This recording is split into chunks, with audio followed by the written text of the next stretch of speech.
রাত তখন ৩টার গণ্ডি পেরিয়েছে। বাড়ির সবাই গভীর ঘুমে ডুবে। তাদের রাজ্য জুড়ে শুধু নিস্তব্ধতা। রাজ চোখ মেলে তাকায়, আর তাকাতেই প্রথম যেই জিনিসটা টের পায় তা হলো নিজের বুকের ওপর ভারী কোনো অস্তিত্ব। সে হেসে ফেলে, মিষ্টি তবে গম্ভীর একটা হাসি। কারণ তার বুকের ওপর যে গুটিসুটি মেরে শুয়ে আছে তার প্রাণপ্রিয় মানুষটা, তার বউ। রাজ দেখে কিছু চুল মেহেরিনের মুখে এসে বারবার লাগছে, তাকে বিরক্ত করছে। রাজের নিজেরও তখন বিরক্ত লাগছে ওই চুলগুলোর ওপর। রাজের হাসি হাসি মুখটা হঠাৎ করেই গম্ভীর হয়ে যায়। সে ধীরে ধীরে চুলগুলো সরিয়ে দিয়ে ফিসফিস করে বলে ওঠে, আমার বউকে বিরক্ত করছো কেন রে চুলের দল? কোনো ভদ্রতা নেই তোমাদের? আমার বউকে বিরক্ত করার আগে অনুমতি নিয়েছ? আর নিলেই বাকি আমি দেব? একদম থাপড়ে ভদ্রতা শিখিয়ে দেব। বেয়াদব চুলের দল, আমার বউকে শুধু জ্বালাই। তোমাদের নামে ইপটিজিংয়ের মামলা করব আমি। এই, তোমাদের পরিবারের কেউ কি নম্রতা ভদ্রতা শেখায়নি? জানো না অন্যের বউকে বিরক্ত করতে নাই? আর একবার যদি দেখি আমার বউকে জ্বালাচ্ছ, একদম শুলে চড়াবো, বেয়াদব চুলের দল। রাজ এমনভাবে চুলদের বকা দিতে থাকে যেন সত্যি সত্যি ওরা অপরাধ করেছে। শুধু অপরাধ বললে ভুল হবে, মস্ত বড় অপরাধ করেছে। চুলের দলকেও বলিহারি যায়। গ্যাংস্টার রাজ শিকদারের বউকে নাকি বিরক্ত করছে। ভাগ্য ভালো ওরা মানুষ না, মানুষ হলে ওদের যে কি হতো তা একমাত্র ওপরের আল্লাহ আর নিচের রাজ শিকদারই জানে। জানি না কেউ জানলে কি বলবে। যদি জানতো রাজ শিকদার তার বউয়ের চুল নিয়ে রীতিমতো কোর্টে কেস চালাচ্ছে, আবার নাকি শুলেও চড়াবে, এগুলো জানলে কেউ নিশ্চিত ওর একটা অস্কার উঠেই যেত মাথায়। তবুও যখন রাজ তার ঘুমন্ত বইয়ের দিকে তাকায়, সব রাগ মিলিয়ে একরাশ ভালোবাসা এসে হানা দেয় রাজের তনু মনে। সে হাসে, তার মুখে প্রশান্তির ছায়া। একজন মানুষ যার কাছে রাজ শিকদারও হার মানে, যে রাজ শিকদার মানুষ মারতে দুইবার ভাবে না, সে কিনা তার বউকে ভয় পায়। এই কথাখানা কি বিশ্বাসযোগ্য? বিশ্বাস না করার উপায় নেই। শুধু রাজ শিকদার কেন, পৃথিবীর সকল স্বামী তার বউকে দেখে ভয় পায়। এই কথাখানা কেউ অস্বীকার করে চেপে যায়। তবে এই একটা মানুষ যার কাছে রাজ পরাজিত হয়, যার রাগ ভয় পায় রাজ, যার অভিমান ভয় পায় রাজ, যার একটুখানি রাগ মানে ছোট্ট একখানা ঝড়, আর মন ভাঙানো মানে টুকরো টুকরো কবিতা। রাজ মেহেরিনের কপালে একটা চুমু খেয়ে ধীরে ধীরে বলে, আমার বউজান, আমার আরিও না। হঠাৎ করেই তার হাসি মিলিয়ে যায়, মুখটা হয়ে ওঠে হিংস্র। সে উঠে পড়ে, মেহেরিনের গায়ে ভালো করে কম্বল জড়িয়ে দেয়, এসির পাওয়ারটাও কমিয়ে দেয়। তারপর কাবার থেকে একটা টি শার্ট বের করে পরে, মোবাইলটা হাতে নেয়, মেহেরিনের পাশে এসে আবার কপালে একটা চুমু খায়। আমি তাড়াতাড়ি চলে আসবো জান, কয়েকটা কুকুর ক্ষুধার্ত আছে, ওদের একটু খেতে দিয়ে আসি। তুমি তো জানোই তোমার হাজব্যান্ডের মানবতা একটু বেশি। দেখো না কতগুলো কুকুর না খেয়ে আছে, ওদের কি অভুক্ত রাখাটা ঠিক হবে বলো তো? মানবতা বলে তো একটা জিনিস আছে না? এই বলেই মেহেরিনের চোখ নাক কপাল জুড়ে চুমু খেয়ে ঘর থেকে বেরিয়ে যায়। রাজ ঘর থেকে বের হতেই মেহেরিন চোখ খুলে দরজার দিকে তাকায়। তার চোখে তখন রহস্যময় হাসি। সে উঠে বসে, চুল ঝাঁকিয়ে হাত খোপা করে, তার ঠোঁটের কোণে চাপা হাসি নিয়ে ফিসফিস করে বলে, উফ, আমার বরটা আমাকে এত কেন ভালোবাসে? মাঝে মধ্যে ভয় হয় কখন না জানি কোন ডাইনির নজর লেগে যায়। তারপর হেসে আবার বলে, তবে যাই হোক, আমার বরটা আমাকে অনেক বেশি ভালোবাসে। এমন ভালোবাসা পাওয়া ভাগ্যের ব্যাপার। আমি বড়ই ভাগ্যবতী এমন পাগলাটে একটা বর পেয়ে। মাঝে মাঝে তো মন চাই চুম্মাতে চুম্মাতে অজ্ঞান করে ফেলি, এত ভালো কেউ বাসে। কথা শেষে ঝটপট উঠে পড়ে মেহেরিন। পরনে ঢিলে ঢালা ট্রাউজার আর টি শার্ট পাল্টে একখানা লেডিস প্যান্ট আর আরামদায়ক টি শার্ট পরে নেয়। আয়নার সামনে দাঁড়িয়ে চুলগুলো আলতোভাবে গুছিয়ে নেয়। তারপর চুপি চুপি বেরিয়ে পড়ে সে। অন্যদিকে রাজ পৌঁছে গেছে তার গন্তব্যে। জায়গাটা একটু শুনশান, কোলাহল শূন্য। এটা মূলত রাজের গুদাম, সবার চোখে যেটা স্রেফ মালামাল রাখার জায়গা। আসলে সেটা রাজ আর লাবিবের গোপন এক আস্থানা। বাইরে দাঁড়িয়ে থাকা গার্ডদের দিকে তাকিয়ে রাজ চোখে এক ধরনের বাঁকা হাসি এনে বলে, তোমরা এখন যাও, দরজার সামনে দাঁড়িয়ে থেকো না, সম্ভবত কিছুক্ষণের মধ্যেই কেউ একজন ঢুকবে, তাকে আটকাতে যেও না, কেমন? সবাই একসাথে বলে ওঠে, ইয়েস বস। রাজ ইশারায় সবাইকে সরে যেতে বলে, তারপর নিজে সামনে এগিয়ে গিয়ে দেয়ালের একপাশে থাকা একটা সুইচ টিপে দেয়। তার সঙ্গে সঙ্গে নিচের মাটি দুই ভাগ হয়ে যেতে শুরু করে, ঠিক যেন আলিবাবা চিচিং ফাঁক বললে পাহাড় দুই ভাগ হয়ে যেত, অনেকটা তেমনই। রাজ সুইচ টিপার সঙ্গে সঙ্গে পাহাড় নয়, মাটি বিভাগ হয়ে গেল। নিচ থেকে খুলে যায় রহস্যময় এক রাস্তা, যেন মাটির গভীরে নেমে যাওয়া কোনো গুহা। অথচ সাধারণ মানুষের চোখে কখনো ধরাই পড়বে না যে এখানকার মাটি দুই ভাগ হতে পারে। খুব সূক্ষ্ম পরিকল্পনা মাফিক এটা বাস্তবায়ন করা হয়েছে। রাজ তাকায় ঘড়ির কাঁটার দিকে, তারপর পিছনে ফিরেও দেখে। ফিসফিস করে বলে, এখনো এলো না কেন? এত তো দেরি হওয়ার কথা না? আরও একবার তাকায় পেছনে, তারপর রাজার মতো নামতে শুরু করে সেই পাতালপুরীর পথ ধরে, এমনভাবে যেন এই পাতাল রাজ্যের রাজা সে। এখানকার সব কিছু তার নখদর্পণে। এখানে আদেশ চলে শুধু তার, রাজত্ব শুধু তার। বিশাল বড় একটা রুমে ঢুকে রাজ। জায়গাটা একেবারে আলোকিত নয়, আবার একদম অন্ধকারও নয়। আলো কম ও হলদেটে। গা ছমছমে এক ধরনের আলো এসে পড়ে, যেটা চোখে লাগার মতো নয়, কিন্তু মাথার ভেতর কেমন ঝিমঝিম করে তোলে। ভেতরে ঢুকেই রাজের চোখে পড়ে একটা সরল লাইনে রাখা 5টা চেয়ার, আর সেখানে 5 জন লোক দড়ি দিয়ে বাঁধা। চুপচাপ দাঁড়িয়ে থাকা রাজ এবার সামনে এগিয়ে যায়। তার ঠোঁটের কোণে তখন সেই পরিচিত দুর্লভ এক ঠান্ডা হাসি। এই হাসির অর্থ যারা বোঝে, তাদের রুহ অবধি কেঁপে ওঠে এই হাসির ভয়ে। রাজ প্রথমেই যায় ডান পাশের 2 নম্বর চেয়ারে বাঁধা ছেলেটার সামনে। চোখে সেই চেনা ঠান্ডা হিংস্র হাসি এনে বলে, কিরে শালা, এখনো মরিসনি? সে যাই হোক, শয়তান কি আর এত তাড়াতাড়ি মরে? তোর তো বেটা কই মাছের জান। সেই কবে থেকে তোর ওপর টর্চার করা হচ্ছে, এখনো দিব্যি বেঁচে আছিস। ছি, আজ তোকে সেই স্পেশাল ট্রিটমেন্ট দিতেই হবে। ও, তোর তো আবার চুলকানি বেশি, মেয়েদের গায়ে হাত দেওয়ার। এই কথা বলেই রাজ চোখ বন্ধ করে ফেলে। কপালে হালকা স্লাইড করতে করতে ভাবে কিছু একটা, আর মনে পড়ে যায় সেই দিনের কথা। জমিদার বাড়িতে আকরাম চৌধুরী আর ফায়জা চৌধুরীর বিবাহবার্ষিকীর দিন রাজ যখন গান গেয়েছিল, মেহেরিন ছিল সামনে, আর এই ছেলেটাই সেদিন মেহেরিনকে বাজেভাবে ছুতে চেয়েছিল। চোখ বন্ধ রেখেই রাজের বুকের ভেতরটা কেঁপে ওঠে, আবার চোখ মেলে তাকায়। ততক্ষণে রাজের চোখ লাল টকটকে, ঠিক যেমন হয় নেশা করলে। এই নেশা কোনো ড্রাগের নেশা নয়, এই নেশা প্রতিশোধের নেশা। রাজ কেমন যেন পাগলদের মতো হাসতে থাকে। তার হাসির শব্দে চেয়ারে বাঁধা 5 জনের গায়ে কাঁটা দিয়ে ওঠে। যারা ইতিমধ্যেই পেটানো, নিঃশেষ, আদমরা, তারাও রাজের হিমশীতল হাসিতে কেঁপে ওঠে, যেন রাজের সেই হাসি তাদের অন্তরাত্মাকে নাড়িয়ে দিচ্ছে। ধীরে ধীরে রাজের হাসির গতি কমে আসে। তারপর হঠাৎ করেই হাসি থামিয়ে ভয়ঙ্করভাবে গর্জে ওঠে। ছেলেটার 2 চোখে আঙুল ঢুকিয়ে ধীরে বলে ওঠে, এই চোখ দিয়ে আমার আরিয়নার দিকে নোংরা নজর দিয়েছিলি, তাই না? ছেলেটা চিৎকার করতে চায়, কিন্তু পারে না। তার মুখ যে বাঁধা। রাজ ঠিক করে নিয়েছে, যতক্ষণ না এই চোখ দিয়ে রক্ত বের হবে ততক্ষণ সে থামবে না। তারপর হঠাৎ রাজ আবার হাসতে শুরু করে। এবার সেই হাসিতে নির্মম আনন্দের ছাপ। একটু পর রাজ পেছনে তাকিয়ে একজনকে বলে, বক্সটা দে। কথা শেষ হতেই একজন একটা বক্স এগিয়ে দেয়। রাজ সেটা হাতে নিয়ে একরকম রসিকতা করেই বলে, আরে তোরা জানিস, এই বক্সটা আমার খুব প্রিয়। মাঝে মাঝে তো মন চায় এইটাকে বইয়ের মতো করে আদর করি, কিন্তু আফসোস, ও তো আর মানুষ না। আর মানুষ হলে এ কথা আমি কোনোদিন কল্পনাতেও ভাবতাম না। তাহলে আমার যে বউ না, কল্পনাতে গিয়ে আমার গলা কেটে দিত। তোরা জানিস, খুব সাংঘাতিক বউ আমার। সে যাই হোক, দেখবি এবার এতে কি আছে। রাজের সামনে থাকা মানুষগুলো এমনিতেই রাজের ভয়ে তাদের প্রাণ ওষ্ঠাগত। তার উপর রাজের এমন রসিকতা, সবার প্রাণ যেন গলায় আটকে আছে। কারণ ইতিমধ্যে তারা সবাই রাজের সাথে পরিচিত হয়ে গেছে। রাজ এমন এক ভয়ঙ্কর মানুষ যে হাসতে হাসতে মানুষ খুন করে ফেলতে পারে। তাই তারা সবাই রাজের এই হাসিকে জমের মতো ভয় পায়। সবার নিঃশ্বাস আটকে আছে। এই বুঝি পরাণ পাখিটা উড়াল দিল, আর রাজের মুখে তখনও সেই অদ্ভুত হিমেল ঠান্ডা হাসি। সামনের লোকগুলোর ভয় একসঙ্গে বাড়তে থাকে। রাজ তার প্রিয় বক্সটা খুলে ফেলে। ভেতর থেকে একে একে বের করে কিছু ছুরি, ধারালো কাটার ব্লেড, হাতুড়ি আর প্লাস আর তার কাটা।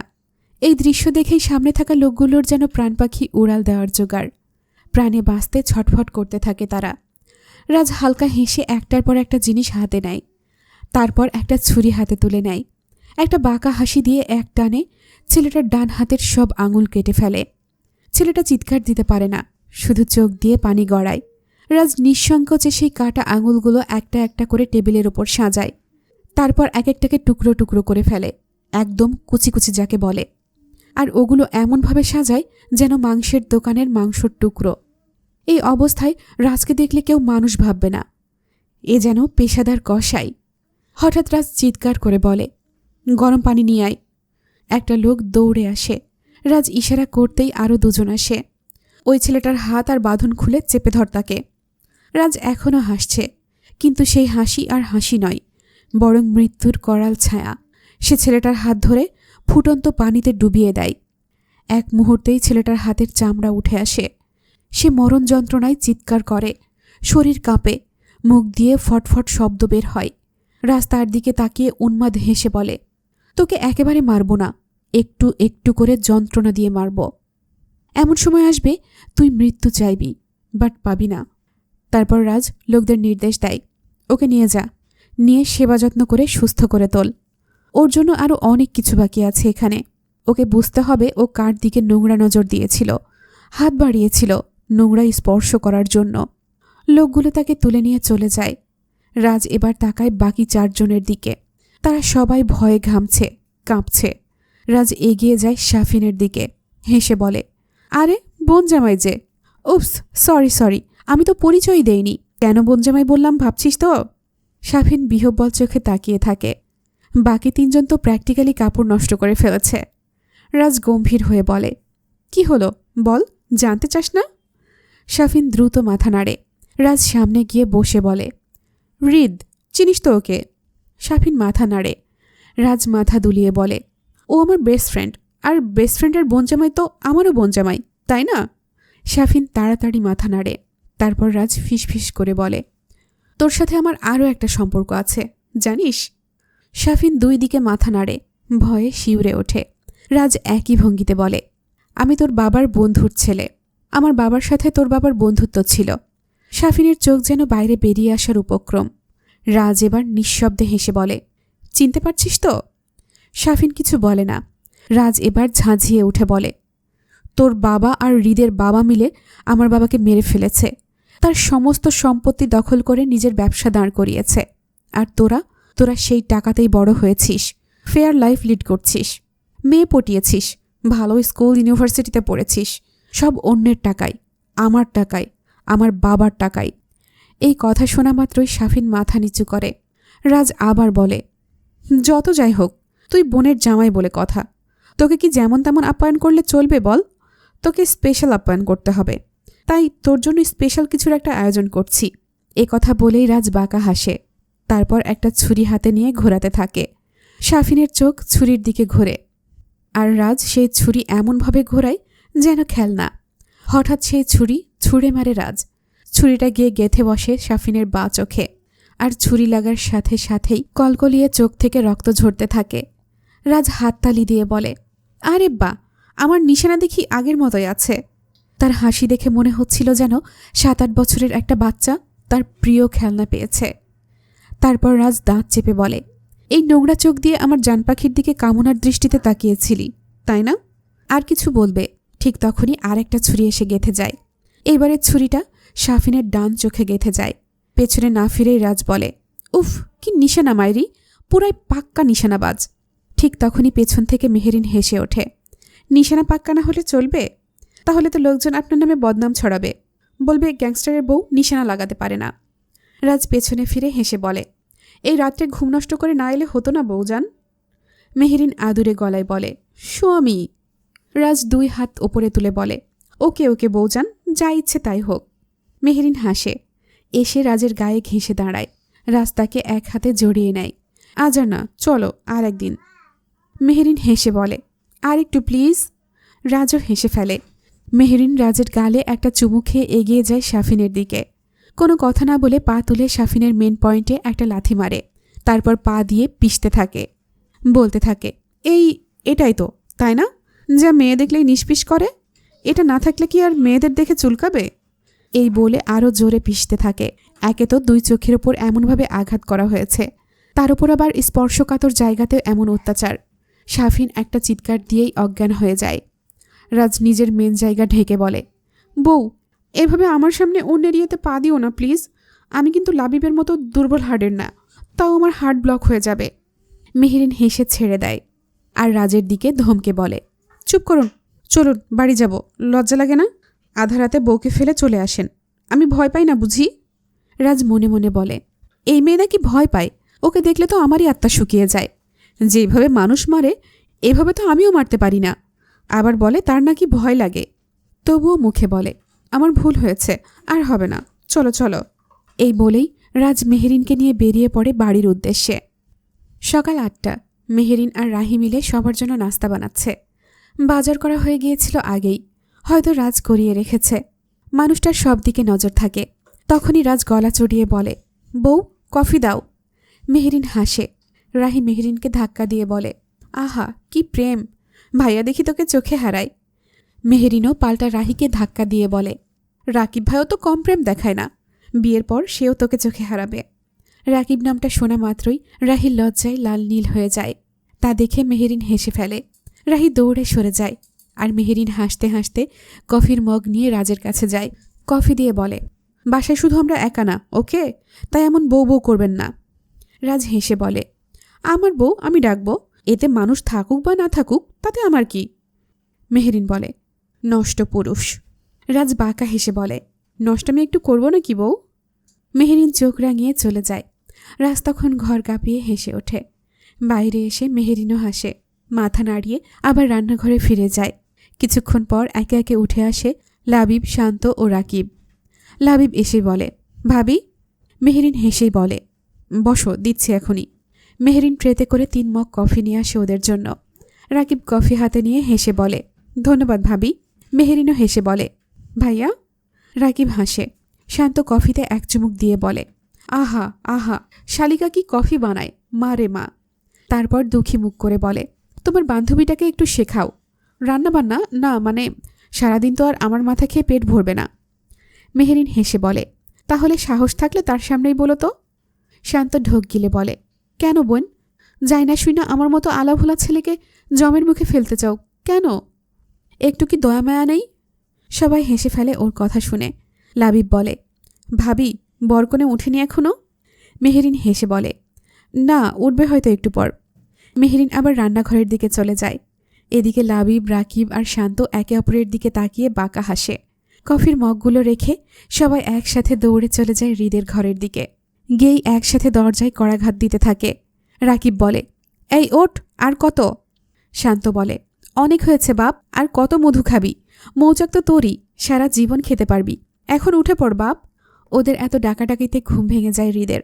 চোখ মেলে তাকিয়ে দেখে তার বুকে মেহের শুয়ে আছে। পরম সুখে যেন এই বুকেই তার একমাত্র আশ্রয়স্থল। হৃদ তাকায় মেহেরের দিকে। মেহেরের মুখটা ফ্যাকাশে হয়ে গেছে। তারা দুজনই সোফায় শুয়ে আছে জড়সড় হয়ে। হৃদের পরনে শুধু একটা শার্ট, প্যান্ট। মেহেরের গায়ে হৃদেরই একটা ঢিলেঢালা টি শার্ট। হৃদ হঠাৎ গত রাতের কথা মনে করে হেসে ওঠে। ঘুম হয়নি ঠিকঠাক, কারণ তারা দুজনই ঘুমিয়েছিল ভোর 5টার পর। হৃদ নরম হাতে মেহেরের কপালের চুল সরিয়ে দিয়ে একটা চুমু দেয়। তারপর মেহেরকে হালকা ধাক্কা দিয়ে জাগিয়ে তোলে। এই যে ম্যাম, ওঠো, বাইরে হানাদার বাহিনী দরজা ধাক্কাচ্ছে, যে কোনো সময় ভেঙে ঘরে ঢুকে পড়বে। এ অবস্থায় দেখলে আর রক্ষে নেই। আমার তো এমনিতে একটা বিপদ মাথার ওপর ঝুলছে। মেহের পিটপিট করে তাকায়, চোখে মুখে লজ্জা, ভয় আর বিরক্তির মিশেল। হৃদ আবার বলে, চলো ফ্রেশ হও।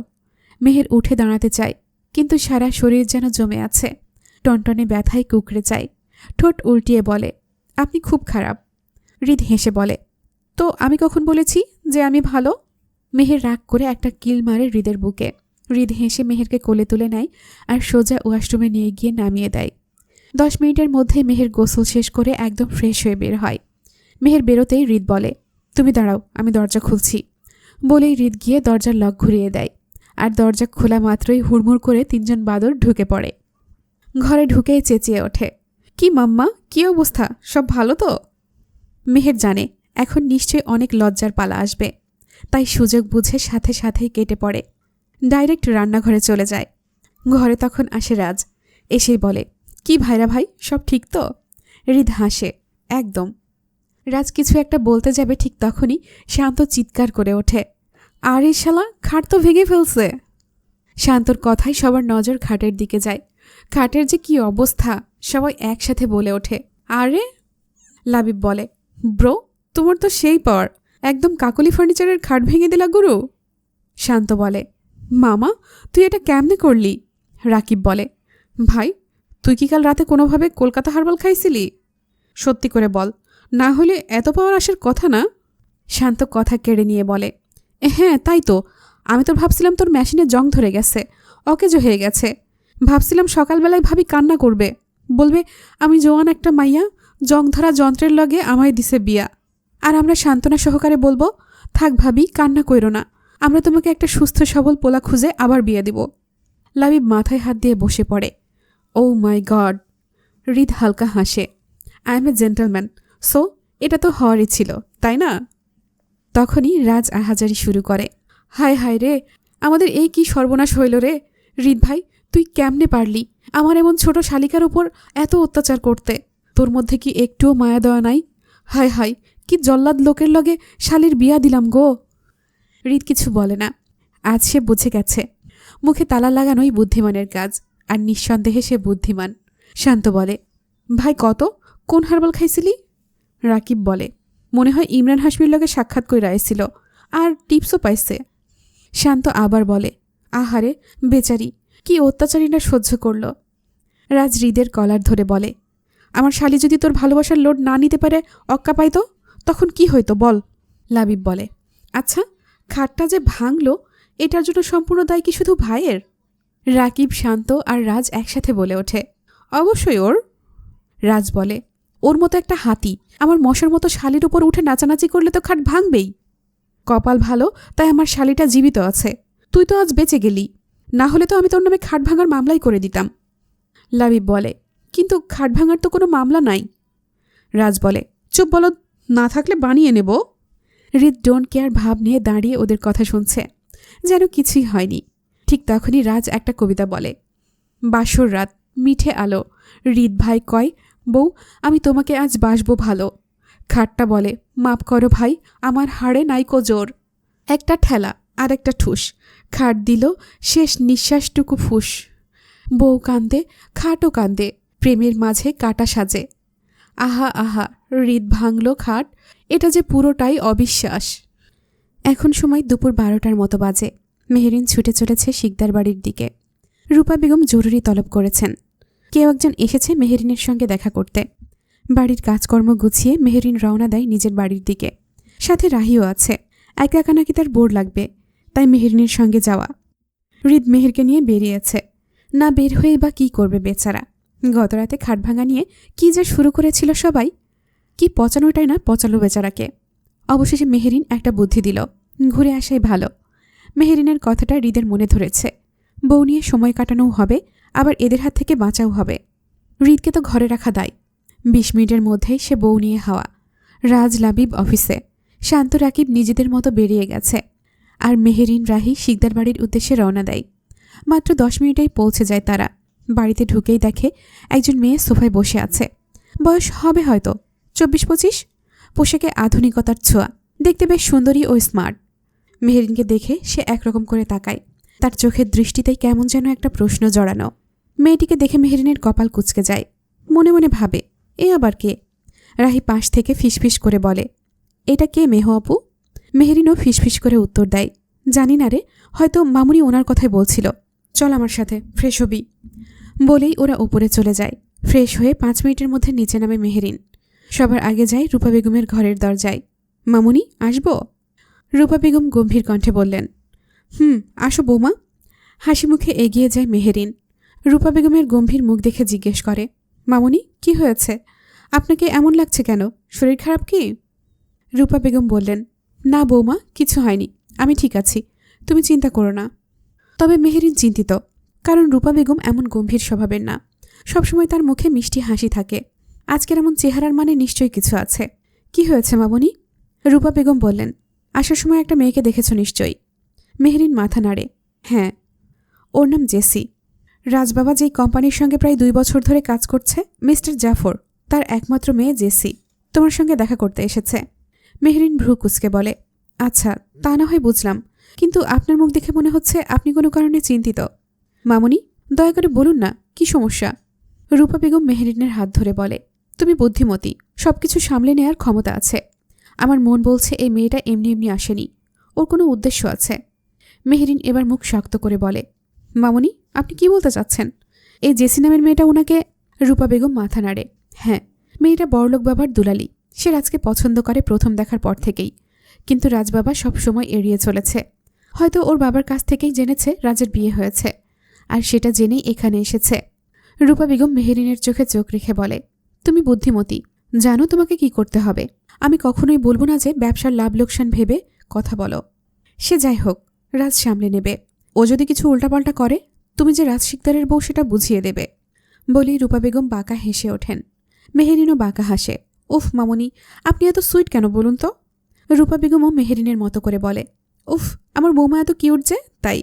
মেহেরিন হেসে ফেলে। রূপা বেগম বলেন, চলো যাওয়া যাক। মেহেরিন হেসে বলে, অবশ্যই, দেখে আসি আমার বর সাহেবের ওপর নজর দেওয়া শকুনটাকে। রূপা বেগম হাসেন। দুই শাশুড়ি বৌমা একসাথে বেরিয়ে যায় বসার ঘরের দিকে। তাদের হাঁটায় এক ধরনের রাজকীয় ভাব। মনে হচ্ছে যেন কোনো রাজ্যের রাজমাতা এবং রাজরানী পদার্পণ করছে রাজসভায় নিজেদের আভিজাত্য বিস্তার করতে। রূপা বেগমকে দেখেই জেসি নামের মেয়েটা খুশিতে গদগদ হয়ে বলে, আন্টি তুমি কোথায় চলে গিয়েছিলে? আমি কত বোরিং ফিল করছিলাম। রূপা বেগম অসন্তুষ্ট হলেও তা প্রকাশ না করে গম্ভীর ভঙ্গিতে বললেন, ওসব কথা থাক জেসি, তুমি কিছু বলতে এসেছিলে, বলো। জেসির হাসি হাসি মুখটা মুহূর্তেই অন্ধকারাচ্ছন্ন হয়ে গেল। জেসি একবার মেহেরিনের দিকে তাকিয়ে আবার রূপা বেগমের দিকে তাকিয়ে বলে, আন্টি রাজ বিয়ে করেছে, এই কথা কি সত্যি? রূপা বেগম মেহেরিনের দিকে তাকিয়ে মিষ্টি হেসে বলে, হ্যাঁ এই তো আমার মিষ্টি বৌমা। রূপা বেগমের কথায় যেন ফুঁসে ওঠে জেসি। কটাক্ষ করে বলে, এই মেয়েটা, লাইক সিরিয়াসলি আন্টি, রাজের চয়েস এত lame? Walk, look she and look me, দেখতে কেমন খ্যাত টাইপের। রূপা বেগম গর্জে উঠে বলে, এই মেয়ে মুখ সামলে কথা বলো, কার সামনে দাঁড়িয়ে কার সম্পর্কে কি বলছো তুমি? তোমার ওই নোংরা জবান দিয়ে যদি আর একটাও নোংরা কথা আমার বৌমার উদ্দেশ্যে বের হয়, তবে সেই জিভটা আমি একটানে ছিঁড়ে ফেলব। জেসি অবাক হয় রূপা বেগমের ব্যবহারে। মেহেরিন বাঁকা হেসে বলে, উফ মামনি, এত উত্তেজিত হবেন না, আপনার শরীর খারাপ হয়ে যাবে। এমন ছোটখাটো বিষয়ের জন্য আপনার ভাবতে হবে না, চিন্তা করার কোনো প্রয়োজন নেই, আমি আছি তো, ঠিক সামলে নেব। রূপা বেগম একটু শান্ত হন, তবে চোখের চাহনি দিয়ে যেন আগুন ঝরছে, যেই আগুনে জেসিকে পুড়িয়ে দিচ্ছে। জেসি মেহেরিনের কাছে এসে বলে, এই মেয়ে তুমি ঠিক কি করেছো বলো তো? আমার মতো শিক্ষিত স্মার্ট বংশধারী মেয়েকে ছেড়ে তোমার মতো এমন সস্তা মেয়েকে কি করে রাজ পছন্দ করে? I think. বাকিটা বলার আগেই মেহেরিন হেসে বলে, আসলে কি বলুন তো, আমার হাজব্যান্ডের একটা প্রতিভা আছে, সে খাঁটি হীরা চিনতে পারে। কাঁচ আর হীরের আসল তফাৎ বোঝে বলেই আপনি ওখানে আর আমি এখানে। জেসি মেহেরিনের সূক্ষ্ম খোঁচাটা বুঝে যায়। রাগে গজগজ করে বলে, এই মেয়ে মুখ সামলে কথা বলো। মেহেরিন হেসে বলে, একটা কথা জানেন তো, কুকুরের পেটে যেমন ঘি ভাত হজম হয় না, তেমনি সত্যি কথা অনেক মানুষের সহ্য হয় না। জেসি বলে, লুক মি অ্যান্ড ইউ, কি আছে তোমার মধ্যে যা আমার মাঝে নেই? তোমার থেকে সুন্দরী আমি, টাকা পয়সা আভিজাত্যের কোনো কমতি নেই আমার, তোমার থেকে শিক্ষিতও আমি বেশি। সো। মেহেরিন হেসে বলে, আপনি হয়তো জানেন না, আপনার থেকেও সুন্দরী মেয়ে আছে যারা বাজারে নাচে। সুন্দর চেহারা বা কারো ধন সম্পত্তির প্রতি আমার বরের কোনো লোভ নেই। আর বাকি রইল শিক্ষাগত যোগ্যতা, সেটাও না হয় হয়ে যাবে, সময় এখনো বহু আছে। আমার হাজব্যান্ড আমাকে সর্বোচ্চটা দেওয়ারই চেষ্টা করে। আমার হাজব্যান্ড আমাকে ছাড়া অন্য কোনো নারীর দিকে তাকায় না। আশা করি এতদিনে বুঝেই গেছেন, কম তো আর চেষ্টা করলেন না। জেসি যেন মেহেরিনের ইঙ্গিতটা বুঝে যায়, আর তাতেই সে ফুঁসে উঠে মেহেরিনকে বলে, ব্লাডি বিচ, বলেই থাপ্পড় মারতে যায়। মেহেরিন তার হাতটা মুচড়ে ধরে বলে, উহু, এত বড় সাহস দেখানোর ধৃষ্টতা করবেন না। আপনি হয়তো জানেন না, আমার মুখটা কন্ট্রোল করতে পারলেও হাতটাকে কোনো মতে কন্ট্রোল করতে পারি না। কিছু মানুষ দেখলেই চুলকাতে থাকে মারার জন্য। বলেই সে একটা ধাক্কা দিয়ে ছেড়ে দেয় জেসিকে। চেঁচামেচির শব্দে নেমে আসে রাহি, দৌড়ে এসে মেহেরিনের পাশে দাঁড়ায়। জেসি বলে, এই মেয়ে, এই তুমি আমার গায়ে হাত তোলার সাহস পাও কি করে? তুমি জানো আমি কে, কি করতে পারি তোমার? মেহেরিন বাঁকা হেসে বলে, ও রিয়েলি? ওকে, আপনি আমার কি করতে পারেন করুন, আমিও দেখব। জেসি রূপা বেগমের দিকে তাকিয়ে বলে, আন্টি তুমি কিছু বলবে না? রূপা বেগম পায়ের উপর পা তুলে বসে বলে, হ্যাঁ বলবো তো। এটা বলেই সে মেহেরিনের দিকে ফিরে বলে, বৌমা তোমার কাছে এমন কিছু আশা করিনি। এই নষ্ট মেয়েটা তোমার গায়ে হাত তুলতে চেয়েছিল, তুমি ওর দেহ থেকে হাতটা আলাদা না করে দিয়ে ছেড়ে দিলে। রাহি চোখ বড় বড় করে তাকায় রূপা বেগমের দিকে। জেসি যেন আকাশ থেকে পড়ল, কথা বলার মতো শব্দ খুঁজে পেল না। যে রূপা বেগম সবসময় হাসি খুশিতে মেতে থাকত, অল্পতে মানুষকে আপন করে নিত, সেই মানুষটার এমন রূপ যেন জেসি মেনে নিতেই পারছে না। মেহেরিন বাঁকা হেসে বলে, ওহ মামুনি, আমি তো আদর্শ বৌমা, আপনার অনুমতি না পেলে কিছু বলবো কি করে? রূপা বেগম বললেন, অনুমতি দেওয়া হলো। তারপর দুঃখী দুঃখী মুখ করে বলল, জানো অনেকদিন হলো অ্যাকশন মুভি দেখি না, খুব ইচ্ছে হচ্ছে লাইভ দেখার। তুমি কি সেই সুযোগখানা করে দেবে বৌমা? মেহেরিন হেসে বলে, অবশ্যই। জেসি কিছুই বুঝতে পারছে না আসলে হচ্ছেটা কি। জেসি বলে উঠল, আন্টি, এসব কি বলছো তুমি? মেহেরিন হেসে বলে, মামুনি বলছে আপনার এই সুন্দর দেহখানা থেকে হাতটা আলাদা করে দিতে। জেসি ভয়ানক রেগে গিয়ে বলল, এই, তুই জানিস কার সামনে দাঁড়িয়ে আছিস? কোনো ধারণা আছে আমি কি করতে পারি তোর? তোর এই রূপ, যা দেখে রাজকে ফাঁসিয়েছিস, সেই রূপ আমি অ্যাসিড দিয়ে পুড়িয়ে দেব। এমন হাল করব যে কারো কাছে মুখ দেখাতে পারবি না। মেহেরিন হাসে। রাহির যেন মাথা ফেটে যায় রাগে। সে গর্জে উঠে বলে, মুখ সামলে কথা বলুন, কাকে কি বলছেন আপনি? মেহেরিন বলে, আহা চুপ করো। রাহি শোনা, একটা কাজ করতে পারবি? রাহি জেসির দিকে আগুন দৃষ্টিতে তাকিয়ে বলে, হ্যাঁ বলো কি করতে হবে। মেহেরিন বলে, আমার রুমে গিয়ে কাভারটা খুলে তোর ভাইয়ার একটা বেল্ট নিয়ে আয়। রাহি বাঁকা হেসে বলে, অবশ্যই, বলে দৌড়ে যায়। জেসি হাসে, তুই কি ভেবেছিস আমি তোকে ভয় পাবো? Like seriously? আমি জেসি, তোর মতো একটা সস্তা মেয়েকে আমি ভয় পাবো? এত দুর্দিন আমার আসেনি। মেহেরিন হাসতে থাকে। ধীরে ধীরে তার হাসির তীব্রতা বাড়ে। সে এমন জোরে হাসে যে রূপা বেগমে হেসে ফেলে। জেসি ভ্রু কুঁচকে তাকায়, বুঝতে পারে না এই হাসির অর্থ কী। রাগ করা উচিত ছিল, কিন্তু সবাই হাসছে। ঠিক তখনই রাহি দৌড়ে এসে সিঁড়িতে থেমে বলে, মেহু আপু, ক্যাচ। মেহেরিন ধরে ফেলে। রাহি হেসে নাচতে নাচতে নামে। মেহেরিন রাজের বেল্ট হাতে চাবুকের মতো নিয়ে বলে, জানিস তো রাহি, এই ভদ্রমহিলার চরিত্রে সমস্যা আছে। এই মহিলার ছোকছোকানি আছে আমার বরের ওপর। কি করা উচিত বলতো? রাহি হেসে বলে, তো স্পেশাল কিছু করা দরকার। জেসি মেহেরিনের দিকে তেড়ে এসে বলে, তোকে তো আমি। জেসি কিছু করার আগেই মেহেরিন বাঁ হাতে এক চড় মেরে বলে, তোকে কি কেউ ভদ্রতা শেখায়নি?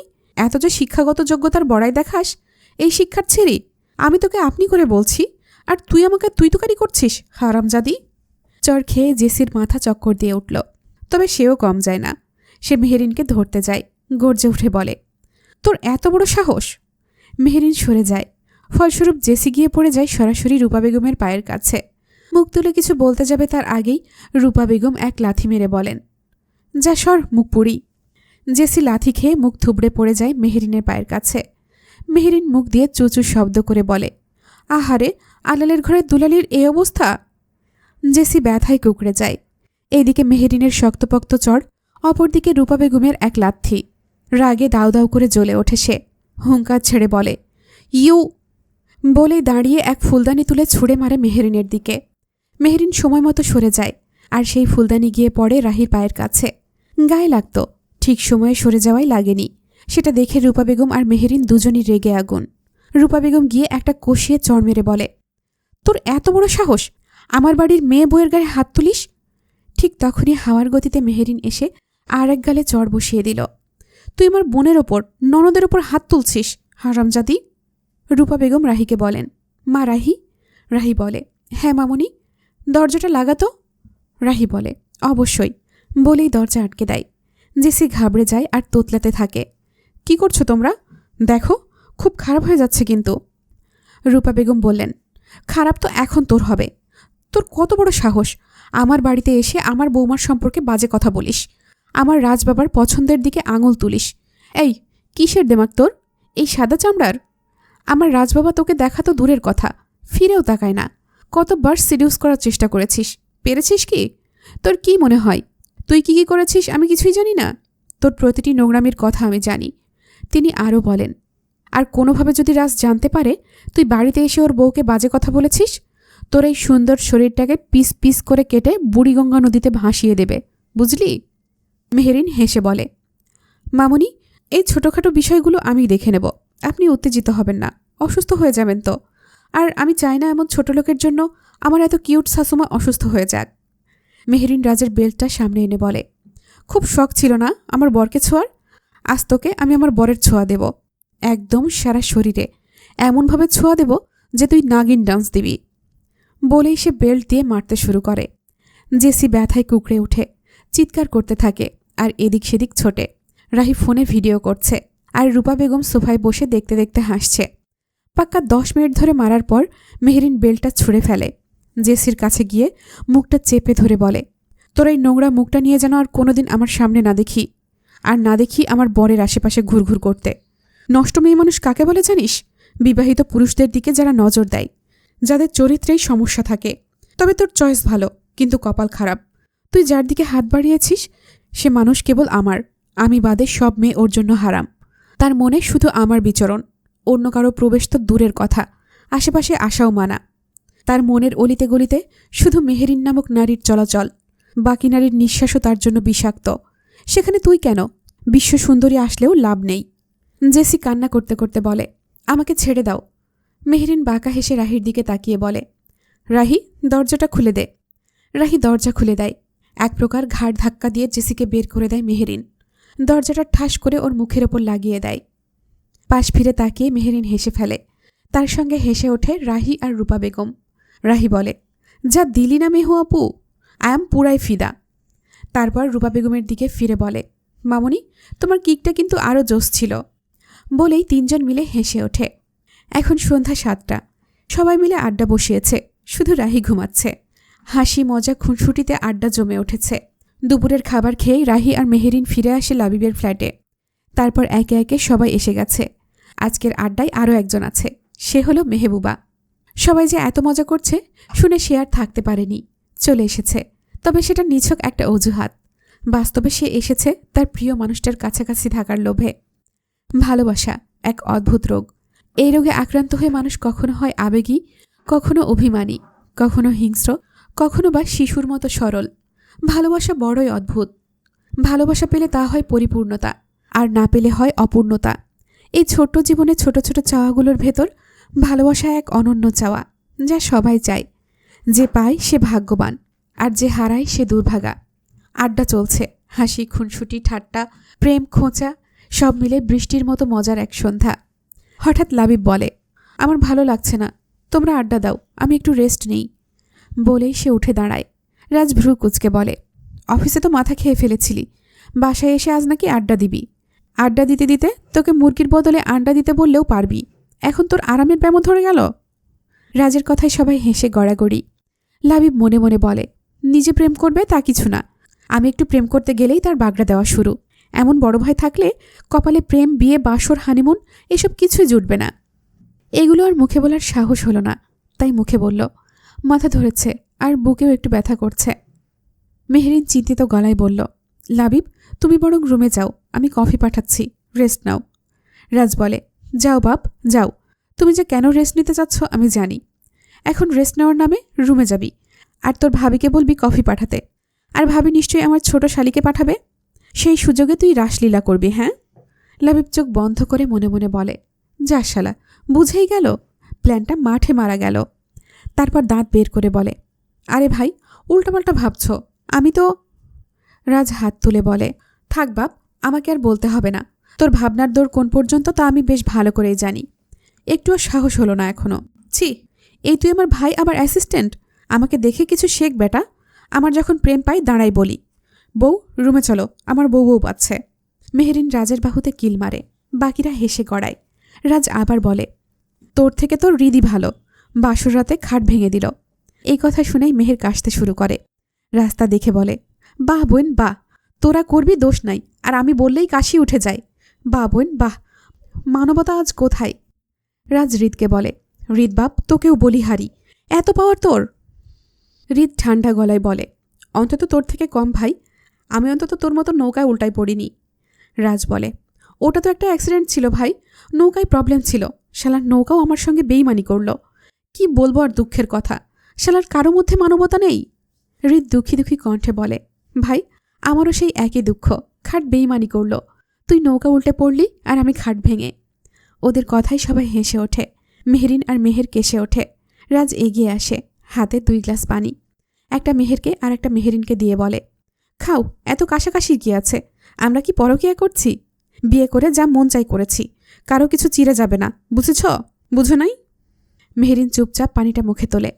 ঠিক তখনই রাজ একটা দার্শনিক ভঙ্গিতে বলে ওঠে, বুঝলি তোরা, নৌকা উল্টে যাওয়ায় মনে করেছিলাম আমার সব স্বপ্ন সব কষ্ট বুঝি শেষ, সব বুঝি মাঠে মারা গেল। কিন্তু আমি তো আর সেটা হতে দিইনি। ঝর্ণার ধারটাকেই খাট বানিয়ে নিলাম। আর না আছে খাট ভাঙার ভয়, না পানিতে ডোবার। আহা, কি যে শান্তি ছিল ভাই!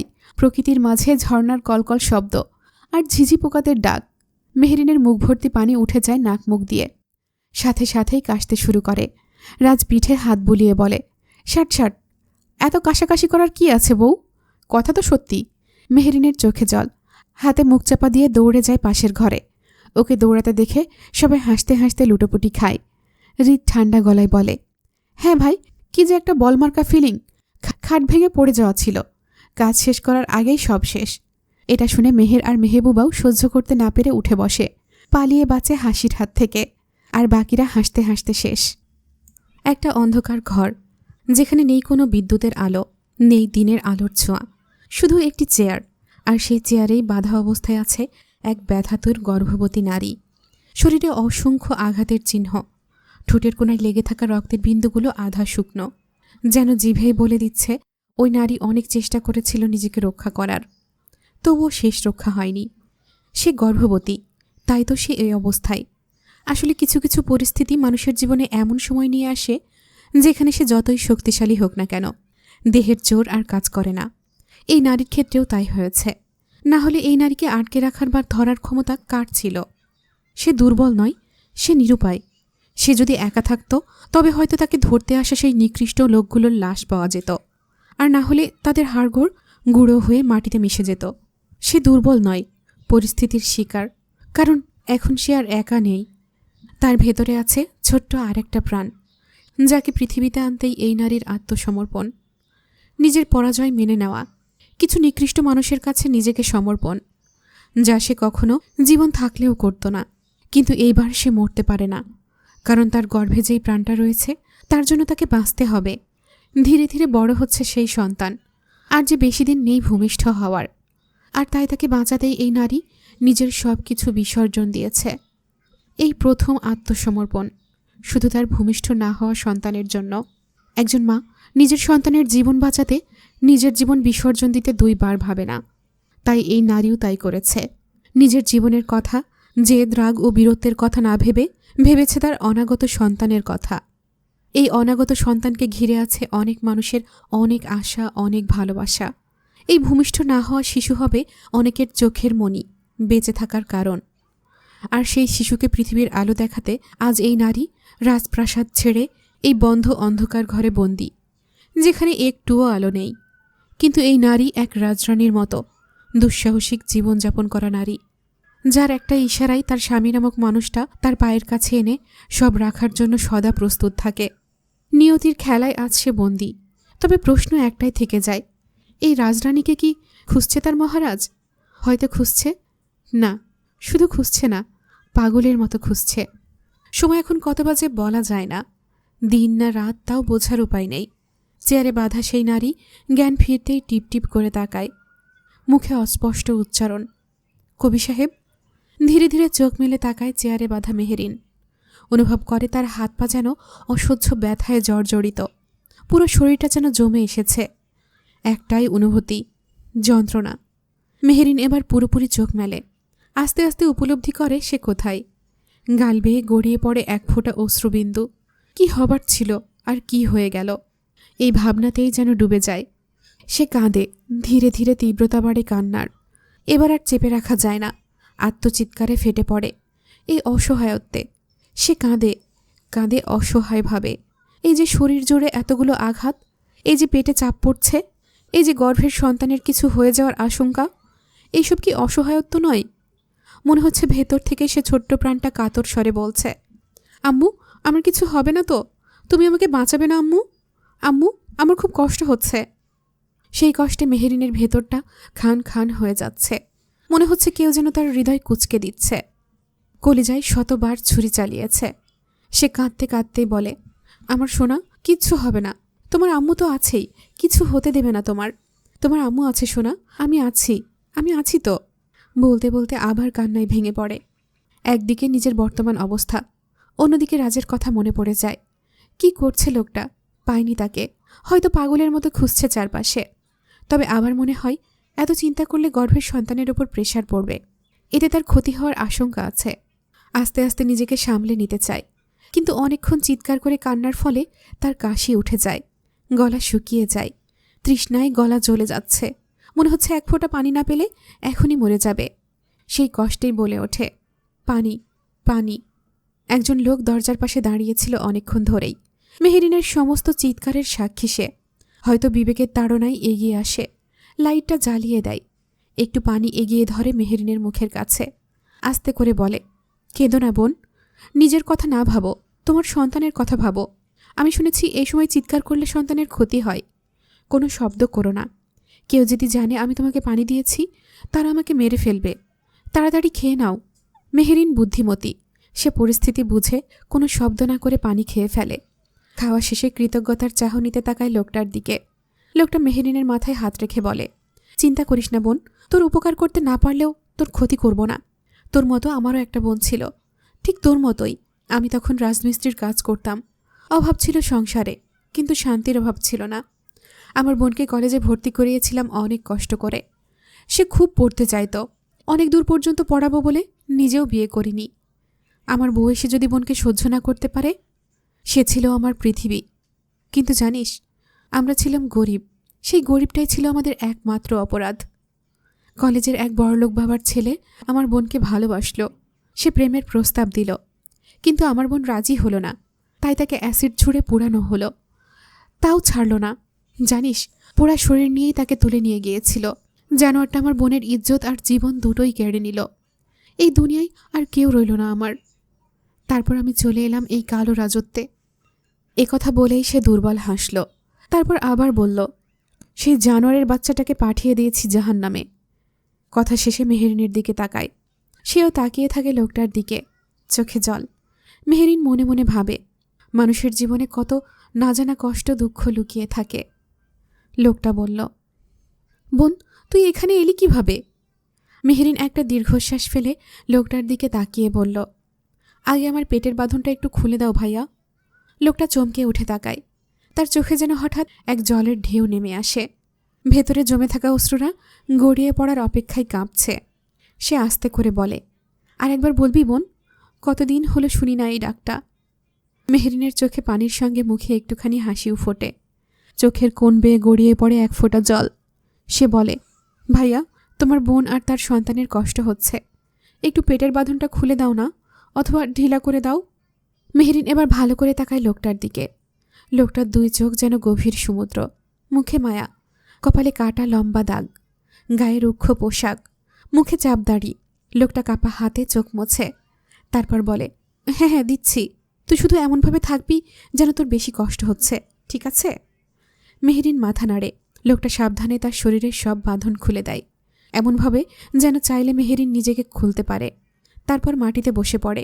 মেহেরিনের পায়ের কাছে বসে তার পা দুটো আস্তে আস্তে মালিশ করতে থাকে। লোকটা বলে, পা ব্যথা করছে তোর?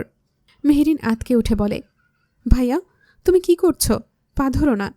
লোকটা হেসে ফেলে। মৃদু সেই হাসিতে যেন এক অজানা কষ্টের চিহ্ন জলজল করে ওঠে। লোকটি বলে, আমার বোনের মাঝে মাঝে পা ব্যথা করত, কারণ ও অনেক রাস্তা হেঁটেছে টাকা বাঁচাতে। আমি কত বোঝাতাম, কিন্তু শুনত না। তখন আমি নিজে ওর পা মালিশ করে দিতাম। মেহেরিন কিছু বলে না, চুপচাপ তাকিয়ে থাকে। হয়তো সে লোকটার ভেতরের কষ্টের গভীরতা মেপে নিতে চায়। লোকটা নিজের পরিচয় দেয়, আমার নাম কাশেম, তুই আমাকে কাশেম ভাই বলতে পারিস। মেহেরিন হেসে ফেলে। লোকটাও হাসে। হাসির মধ্যে এক তীব্র যন্ত্রণা, এক অনুচ্চারিত শান্তি। মেহেরিন ভালো করে তাকায় লোকটার দিকে।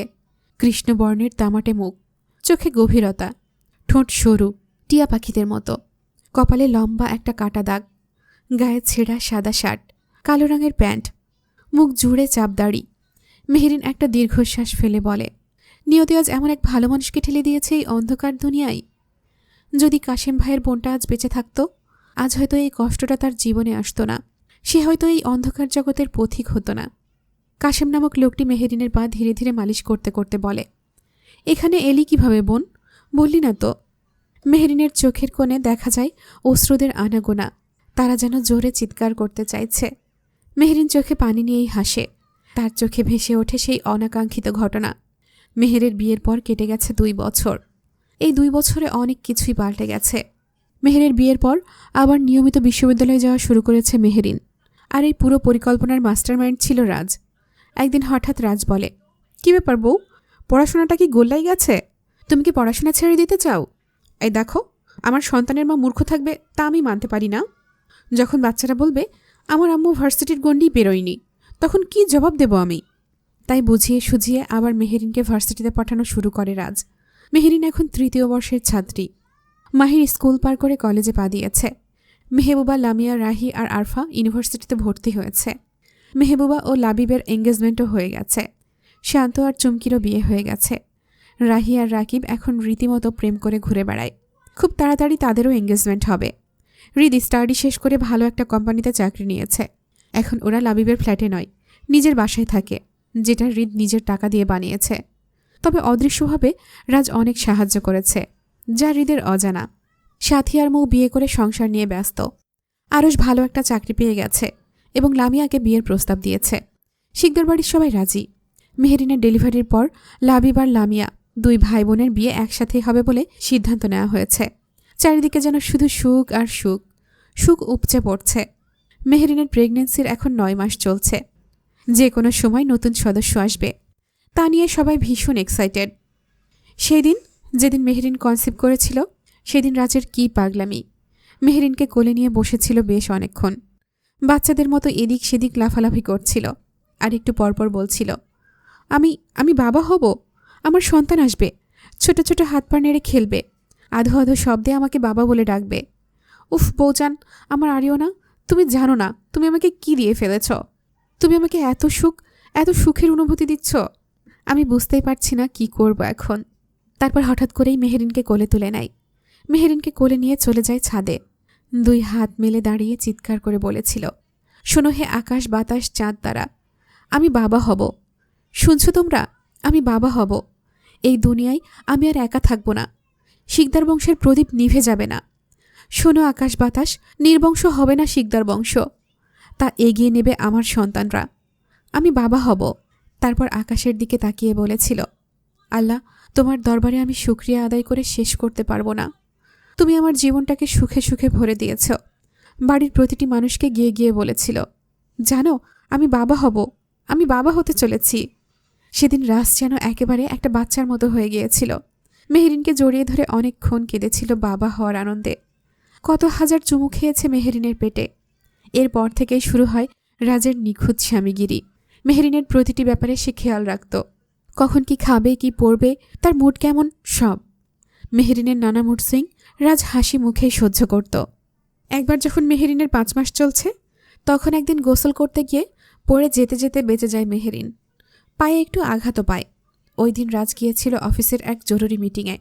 যদিও মেহেরিন কনসিভ করার পর থেকে অফিসে যাওয়া একরকম কমিয়েই দিয়েছিল, তবু ওই মিটিংটা জরুরি হওয়ায় তাকে যেতে হয়েছিল। কুলসুম সঙ্গে সঙ্গে ফোন করে রাজকে জানায়। রাজ তখন মিটিং ফেলে এক প্রকার পাগলের মতো বাড়িতে চলে আসে। লাবিব সব সামলে নেয়। এসে প্রথমে যা করলো তা হলো বাথরুমে কার্পেট বিছিয়ে দেয়, যাতে আর এমন না হয়। আর এইদিকে কুলসুম মেহেরিনকে খুব বকে, কিন্তু তাতে কুলসুমের কিচ্ছু যায় আসে না, কারণ তার মনে হয় সে ঠিক কাজই করেছে। এমন কাজ সে বারবার করবে।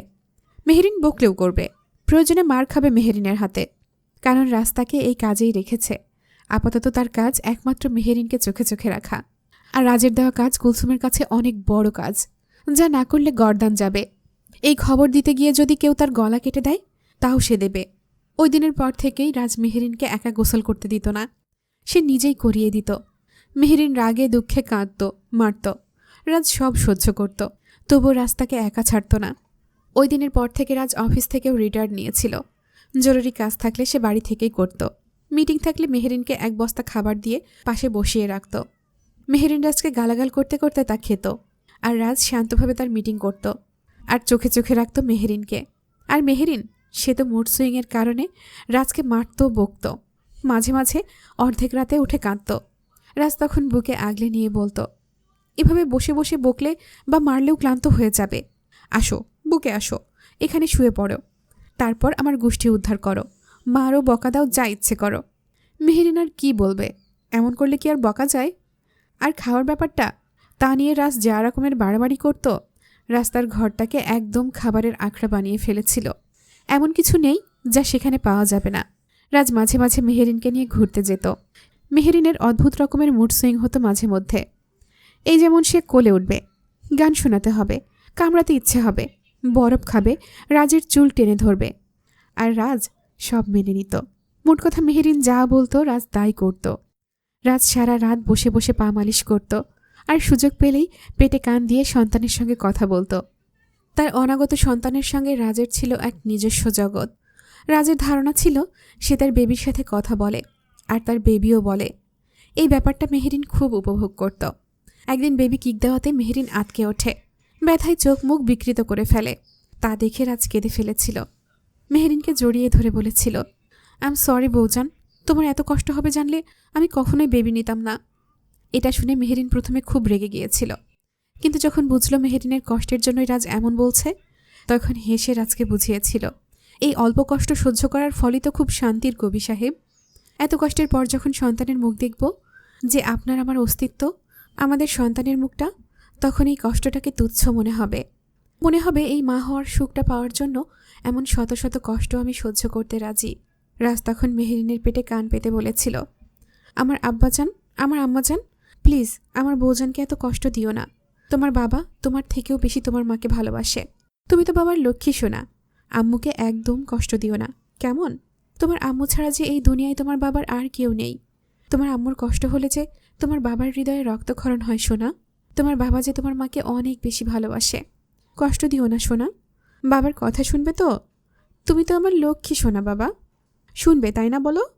ঠিক তখনই বেবি কিক করল, আর মেহেরিন হেসে ফেলে বলে, আপনার বাচ্চা আপনার কথাই শুনছে, আর তাই বুঝিয়ে দিচ্ছে। রাজ সেই কিকটা অনুভব করে, চোখে জল, মুখে হাসি এনে বলে, আমার দুষ্টু সোনা তার বাবার কত কথা শোনে। এরপর মেহেরিনের পেটের অংশের কাপড় তুলে একটা চুমু খায়, আর মিষ্টি হেসে মেহেরিনের পেটে হাত রেখে গান গায়। গান শেষে মিষ্টি হাসে মেহেরিন। তখন গভীর রাত, চাঁদের আলো জানালার কাঁচ ভেদ করে ঘরে ঢুকেছে নিঃশব্দে। মেহেরিন ঘুমাচ্ছে রাজের বুকে মাথা রেখে, এক হাতে নিজের পেটটা আলতো করে জড়িয়ে রেখেছে। রাজ চুপচাপ তাকিয়ে আছে ওর দিকে, তার মুখে হাসি, চোখে জল, স্মৃতি আর ভবিষ্যতের মিশ্র আবেগে ওর বুকটা ভারী হয়ে আছে। তখনই রাজ আস্তে করে মেহেরিনের কপালে চুমু খেয়ে বলে, ভালোবাসি বৌজান, আলো ঝলমলে নয়, বরং আমার এলোমেলো জীবনে এসে তুমি আমার জীবনটা গুছিয়ে দেওয়ার জন্য ভালোবাসি। আমার মতো চালচুলোহীন ছেলেটাকে ভালোবাসার জন্য ভালোবাসি। এই ছেড়ে যাওয়ার যুগে আমায় আগলে রাখার জন্য ভালোবাসি। ভালোবাসি আমার বাচ্চার আম্মু হওয়ার জন্য, ভালোবাসি, খুব ভালোবাসি। আমি আমার জীবনের চাইতেও বেশি ভালোবাসি আমার বৌজানকে, যে আমাকে মাদের পরে সবচেয়ে বেশি ভালোবাসে। আমার দুঃখে ভরা জীবনটাকে রাঙিয়ে দিয়েছে নিজের ভালোবাসায়। তাকে ভালোবাসি, যে আমাকে নতুন করে বাঁচতে শিখিয়েছে। ভালোবাসি, যে মানুষটা আমার আত্মার সঙ্গে মিশে গেছে তাকে। আমার আরিওনাকে ভালোবাসি। ভালোবাসি আমার বৌজানকে, আমার সন্তানের মাকে, আমার সন্তানের মাকে ভালোবাসি। আমার বৌজান মেহেরিন শিকদারকে ভালোবাসি। ভালোবাসি, খুব খুব খুব ভালোবাসি আমার রাগী গিন্নিকে। রাজের ঠোঁট কেঁপে ওঠে, কিন্তু মুখে হাসি। এক ফোঁটা অশ্রু গড়িয়ে পড়ে মেহেরিনের কপালে, আর রাজ তখনও চেয়ে থাকে, যেন এই দৃশ্য, এই ভালোবাসা, এই রাতটা চিরকাল ধরে রাখতে চায়। আর তারপরেই আসে সেই ভয়ঙ্কর দিন। একটা গুরুত্বপূর্ণ ফোন আসে রাজের কাছে। গুদামে কেউ আগুন দিয়েছে, রাজের অনেক লোক মারা গেছে। রাজ জানে এই মুহূর্তে না গেলে পরিস্থিতি হাতের বাইরে চলে যাবে। সে মেহেরিনকে শেষবারের মতো শক্ত করে জড়িয়ে ধরে বলে, আমি খুব তাড়াতাড়ি ফিরে আসবো বৌজান, নিজের খেয়াল রাখবে, ঠিক আছে? বারান্দায় আজ যাবে না আর। তারপর রাজ নিজে হাতে দায়িত্ব দিয়ে যায়, মেহবুবা, মালিহা মির্জা, রূপা বেগম, লামিয়া আর কুলসুম, তোদের ওপর মেহেরিনকে পাহারা দেওয়ার দায়িত্ব। আমি আর লাবিব এখনই বেরিয়ে যাচ্ছি। আর ঠিক রাজ লাবিব বাড়ি থেকে বেরিয়ে যাওয়ার 10 মিনিট পর সেই বিভীষিকার শুরু। চরম গুলির শব্দ, আতঙ্কে ভরা চিৎকার, আর অজানা ভয়। আর ঠিক তখনই শিকদার বাড়িতে ঢুকে পড়ে 40-50 জনের মতো লোক। সবার মুখ ঢাকা। ওদের দেখেই বোঝা যাচ্ছে খুব খারাপ কিছু হতে চলেছে।